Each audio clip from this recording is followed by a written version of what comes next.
जय। मेरा जीवन देवता ठाकुर जी के श्री चरणों में मेरा कोटि कोटि प्रणाम। जगत जननी जगत लक्ष्मी से बड़ माँ की चरणों में मेरा कोटि कोटि प्रणाम। परम पूज्य पाद भक्त प्रवर श्री बड़दा के चरणों में मेरा कोटि कोटि प्रणाम। परम पूज्य पाद श्री आचार्य देव दादा के चरणों में मेरा कोटि कोटि प्रणाम। परम पूजनीय अविंद एवं ठाकुर परिवार के सभी के चरणों में मेरा कोटि कोटि प्रणाम। आज इस प्रभाती सत्संग में जुड़े ठाकुर जी के पुत्र पांधारी कर्मीगण, भक्तिमती माताएं, छोटे छोटे बच्चे, सभी को यथावत स्थान पर मेरा रानंदित जय गुरु प्रणाम और ढेर सारा प्यार। बहुत ही सुंदर आज का परिवेश और भजन कीर्तन के माध्यम से वातावरण एकदम देवमय, ईश्वरमय, आनंदमय, अमृतमय हो गया। सभी ने एक से बढ़कर एक प्रभु को रिझाने का जो प्रेम निवेदन किया अपने भजन कीर्तन के माध्यम से, बहुत ही अच्छा लगता है। ऐसा भावमय जब परिवेश होता है उस समय हम लोग उस दैवीय शक्ति, उस ईश्वरीय शक्ति का अनुभव करते हैं। हमारे विचार में, हमारे चेतना में बहुत सारे ऐसे भाव आते रहते हैं, क्योंकि ऐसे परिवेश के अंदर हमारे अंदर पॉजिटिव एनर्जी का दरवाज़ा खुल जाता है और उस दरवाजे से प्रभु के निर्देश प्रवेश कर जाता है और तब प्रभु के उद्देश्य करके बहुत कुछ करने का इच्छा जागृत होता है। लेकिन ऐसे आवेश से जब हम हट जाते हैं, फिर हमारे अंदर प्रभु के प्रति वो आवेग में कमी आती है।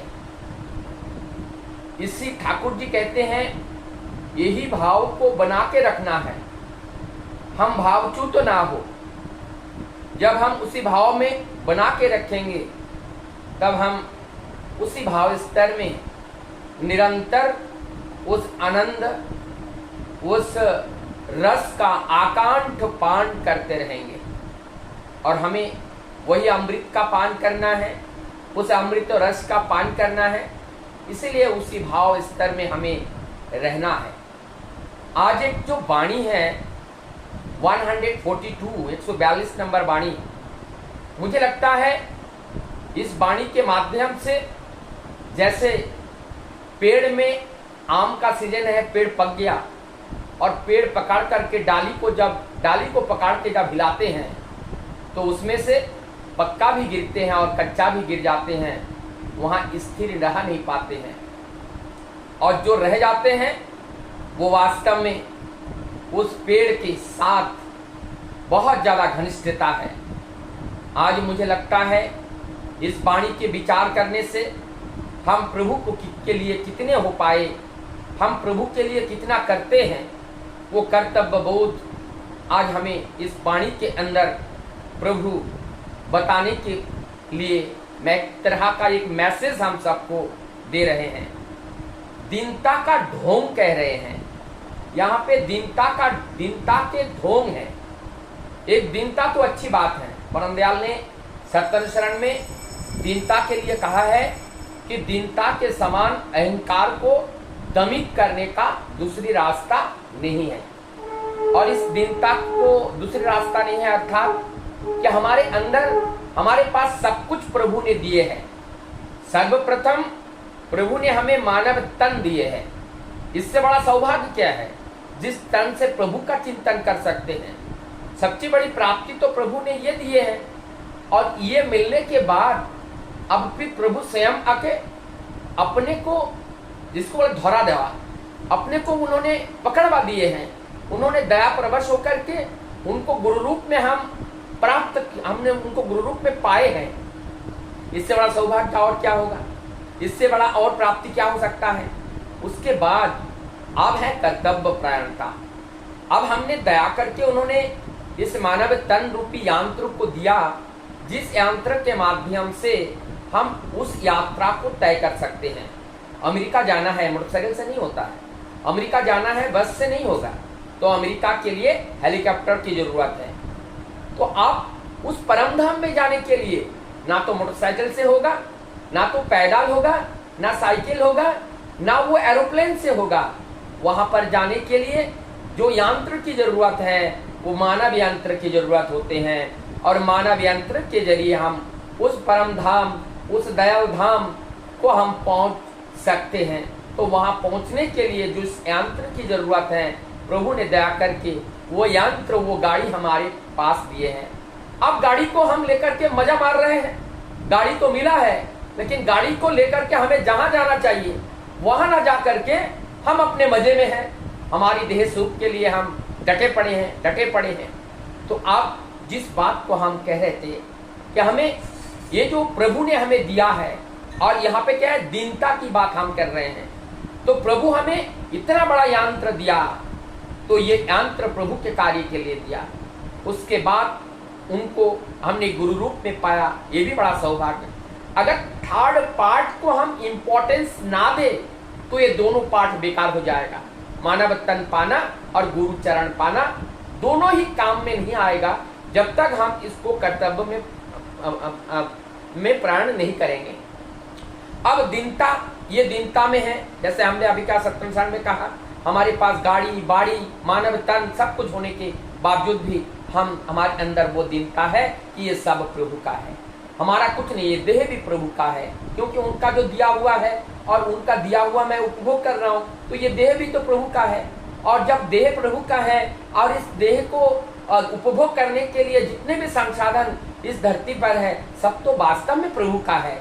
ये कहने के लिए नहीं, ये वास्तव में सब प्रभु का है, लेकिन हम अपने अज्ञानता बस हम इनको भूल बस हम इनको अपना मान लेते हैं। यही कमी है, और यही हमारी कमी है, यही हमारी दुर्बलता है। तो अब हमारी जो दीनता, ये जो प्रभु का है कह करके रहना, ये दीनता है। ये तो वास्तविक रूप से अगर हम प्रभु का कह के प्रभु का कार्य में अपने को व्यस्त रखते हैं, तब तो ये सब बात ठीक है। लेकिन आज इस बात के साथ ढोंग जुड़ गया, और ये ढोंग जुड़ गया मतलब हम इतने गर्मी में खा रहे हैं, पी रहे हैं, सो रहे हैं, और हम जब कोई गुरु भाई से बात कर रहे हैं तो कह रहे हैं कि जाजन कार्य में गए क्या, हमने उस कार्य में गए क्या, हमारी जो दीक्षा पत्र का कार्यक्रम चल रहा है उसमें गए, दादा बहुत गर्मी है, बहुत गर्मी है, वहां कैसे जाऊं, आज तो 112 145, लेकिन हमारा खाना बंद नहीं है, हमारा सोना बंद नहीं है, दैनंदिन हमारा जो बिजनेस चल रहा है वो बिजनेस भी हम कर रहे हैं, लेकिन हम वास्तविकता में हम अपना कार्य जो उसको समझते हैं, जो वो कार्य तो कर रहे हैं, लेकिन प्रभु का उस कार्य को हम कर नहीं रहे हैं। और उसके बाद हमारे पास गाड़ी है, हमारे पास सब कुछ है, प्रभु के कार्य के लिए जब गाड़ी की जरूरत है हम कहते हैं वो गाड़ी आज पहले से वहां बुकिंग हो गया, आज वहां पे जा रहा है। तो अर्थात प्रभु के कार्य के लिए हम अपना देह, अपना संसाधन, हम प्रभु के कार्य के समय जब आता है उस समय हम गरीब हो जाते हैं, हमारे पास कुछ नहीं है, हमारे पास होते हुए भी कुछ नहीं है, हम उसका ढोंग भी करना पड़े तब हम करते हैं। और यहाँ पे क्या होते हैं, हमारा जो सामर्थ्य है, जो शक्ति है, वो शक्ति का हम अवज्ञा करते हैं। परमदयाल श्री ठाकुर जी कहते हैं, एक दिन हमारे पूज्य पाद श्री आचार्य देव दादा, इनसे पूर्व आचार्य दीप्ति कॉन्फ्रेंस में एक दिन कह रहे हैं कि दरवाजा बंद करके कोई नहीं है, वहां मैं रहूंगा और हमारे प्रभु रहेंगे, और हम प्रभु की ओर ताक करके अपने सीने में हाथ रखे हम कहेंगे, हे प्रभु, मैंने अपने शक्ति सामर्थ्य का आपके कार्य के लिए पूरा कार्य किया, पूरा किया, मैंने कभी धोखा नहीं दिया। इस बात को जिस दिन हम अपने प्रभु की ओर देख करके उनकी आंख में आंख मिलाकर ये कहने का साहस हमारे अंदर जिस दिन हो जाएगा, उस दिन समझ लेना चाहिए कि हमने कुछ प्रभु के अनुरूप या प्रभु के इच्छा अनुरूप उस कार्य करने का हमने प्रयास किया। तो हमारी शक्ति और सामर्थ्य का यहाँ पर है, हमारी शक्ति सामर्थ्य का अपव्यय नहीं करना है। हमारी जितनी शक्ति सामर्थ्य बना करके प्रभु ने यहाँ पर भेजे हैं, चाहे हमारे भौतिक वैशाल्य हो, चाहे हमारा ज्ञान विज्ञान हो, चाहे हमारे पास लोक बल हो, ये जो कुछ भी प्रभु ने दया करके हमें दिया है, और इसके मूल में एक उद्देश्य प्रभु का है कि प्रभु की इस सत्य प्रचार सबके अंदर होगा, प्रभु की इस वार्ता सब तक पहुंचेगा, प्रभु की एक प्रेम, ये जो प्रभु का जो प्रेम है, इस प्रेम की अनुभूति सबके पास पहुंचेगा। तो वो जब हम उसका आचरण करने से वंचित हो जाएंगे, अपने को दीनता का ढोंग रच करके, तब हम प्रभु को स्थापित करने में भी असमर्थ हो जाएंगे। तब कहते हैं चाहे हम सेवक बन के, सेवक भक्त या संतान भाव पोषण करना, इष्ट या गुरु को वास्तविक रूप से हीनता में प्रतिष्ठा करना है, इससे बढ़कर उन्हें अपघात पहुंचाने का प्रकृत पथ और दूसरा क्या है। ये जो कह रहे हैं कि हमने अपने आप को छोटा एवं असमर्थ बना करके, हम उनके कार्य जितना कर सकते थे उतना कार्य हम ना करके, हम किसको छोटा कर रहे हैं। अंततः अगर देखा जाए तो हम प्रभु के कार्यों को जब हम नहीं करेंगे तो हमारा जो विस्तार हम करना चाहते हैं वो विस्तार भी सिमट जाएगा, वो विस्तार भी नहीं होगा। हमारा विस्तार प्रभु को लेकर के है। अगर प्रभु को लेकर के हम विस्तार में जाते हैं तो प्रभु के साथ साथ भी हमारा विस्तार भी होता है, क्योंकि प्रभु के साथ ही हमारा सब कुछ संलग्न रहता है कि जब हम प्रभु के कार्य ही करते हैं तभी प्रभु की दया से आज जो कोई भी यहाँ पर भी है, और उनको सुनने के लिए नहीं, उनके द्वारा उनको माध्यम बनाकर प्रभु के जो गुणावली है उनका जो गुणागुण कीर्तन कर रहे हैं, जो परिवेशन कर रहे हैं, प्रभु के चरण में जो निवेदन कर रहे हैं, उनको सुनने के लिए हम सभी लोग एकत्रित हुए हैं। हम एक दूसरे के व्यक्ति विशेष किसी के लिए यहाँ एकत्रित नहीं होते हैं कहीं पर भी। वो प्रभु की दया से जो गुण हमें प्रभु ने देते हैं, उस प्रभु के कार्यों को करने के लिए और उन गुण को पा करके हम उनका अपव्यय करते हैं, और ये अपव्यय कर करके हम अपव्यय करके चलते हैं और दिखाने को तो हम दिखाते हैं, देखो मैं आपका सबसे बड़ा सेवक हूँ प्रभु, मैं आपके कार्य के बिना मैं और कुछ नहीं करता हूँ। एक उदाहरण मुझे याद आ रहा है, ये कि बेटा अपना माँ को ना रोटी देता है ना कपड़ा देता है, लेकिन फुटबॉल मैच जहां पर होता है वहां पर जब प्रचार होता है, मंच पर खड़ा होकर के 10,000 रुपया का चेक वहां पर काट देता है।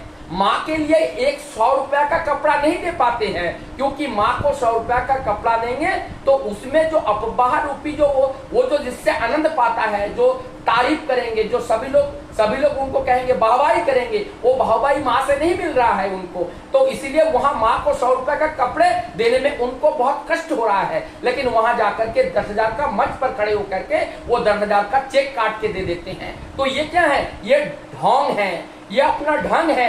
ऐसा ढंग जब हम करते हैं कि अपने पाने के लिए तो हम सब कुछ लुटा देंगे, लेकिन प्रभु के कार्य करने के लिए वहां पे हम कुछ करने के लिए हम कंजूसी करेंगे, ऐसा नहीं होगा। ठाकुर जी की वाणी है, जितना तुम करोगे उतना ही तुम पाओगे, काट छाट कर तुम्हारा फल उतना ही मिलेगा, इससे ज्यादा नहीं मिल सकता है। ठाकुर जी की बांग्ला वाणी है, शक्ति दाओ करते पारी तुम्हार सेवा बंधना। हम प्रभु से प्रार्थना कर रहे हैं, हे प्रभु मुझे शक्ति दे दो, मैं प्रभु अगर मेरे पास एक गाड़ी होता प्रभु मैं आपका काम बहुत अच्छा करता।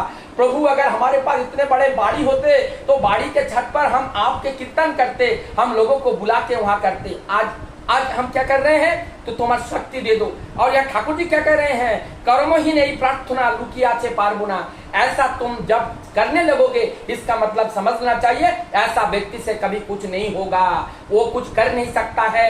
अगर करने की इच्छा है तो वो छोटी जगह में भी सब कुछ हो सकता है। अपने पास जो संसाधन है, जिस संसाधन से हम जी रहे हैं, हम उस संसाधन के अंदर प्रभु को लेकर के भी हम चल सकते हैं। तो हम प्रभु को लेने के लिए मन चाहिए, प्रभु को लेने चाहिए, समर्पण चाहिए। जब हमारे अंदर वो समर्पण भावना नहीं आती है, दिखावन भावना रहती है, दिखावन भावना से प्रभु को हम समझ नहीं पाएंगे। हमें दिखावन नहीं प्रकृत भावना है। आज ठाकुर जी बोल रहे हैं हमें प्रकृत भाव से प्रभु को जानना होगा, प्रकृत भाव से प्रभु को मानना होगा और प्रकृत भाव से प्रभु को पकड़ करके चलना होगा। और ये वास्तव है कि प्रभु के बिना इस देह का कोई अस्तित्व नहीं है। अभी अगर प्रभु ही यहाँ से शून्य हो जाए, प्रभु ही यहाँ से निकाल जाए, अर्थात वो प्राण पखेरु अगर यहाँ से उड़ जाए, इस देह का गलन शुरू हो जाएगा, इस देह का कोई अस्तित्व नहीं रहेगा, सब गलते गलते सब खत्म हो जाएगा। इसीलिए इसमें से प्राण पखेरु उड़ जाते हैं, फटाफट इनको लेकर के इनको आग में दहन कर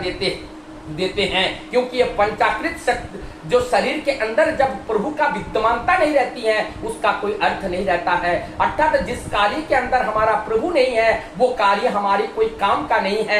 जिस प्रकार से हनुमान ने कहा कि जिस माला के अंदर हमारी प्रभु को दिखाई नहीं दे रहा है वो माला चाहे मुक्ता का हो, उस माले का कोई मूल्य नहीं है। तो आज हम लोगों ने देखा कि दीनता की ढोंग में इष्ट अपघात, कोई मंगल हमारे जीवन में जो मंगल आएगा उस मंगल का हम अपघात कर रहे हैं, मंगल को आने नहीं दे रहे हैं। हम अगर मंगल के पथ पर नहीं चलेंगे मंगल कहां तक आएगा। परमदयाल सच्चे ठाकुर जी कहते हैं दूसरे का मंगल करना ही अपने मंगल की प्रसूति है, और जब हम दूसरे की मंगल करते हैं इष्ट सभी तो प्रभुमय है, और ये सेवा करने के माध्यम से प्रभु खुश होते हैं, और इस सेवा के माध्यम से प्रभु वास्तविक सेवा से प्रभु खुश होते हैं। और जब हम प्रभु को खुश कर पाते हैं तभी हमारा मंगल हो पाता है। और हमारा मंगल क्या है? हमारा मंगल प्रभु का वो मंगल ही हमारा मंगल है, उसके अलावा हमारा अलग से कोई मंगल नहीं है। मुझे लगता है आज से हम और कोई ढोंग नहीं करेंगे, वास्तविक रूप से प्रभु का कार्य जैसे हो सकता है वैसे करने का प्रयास करेंगे।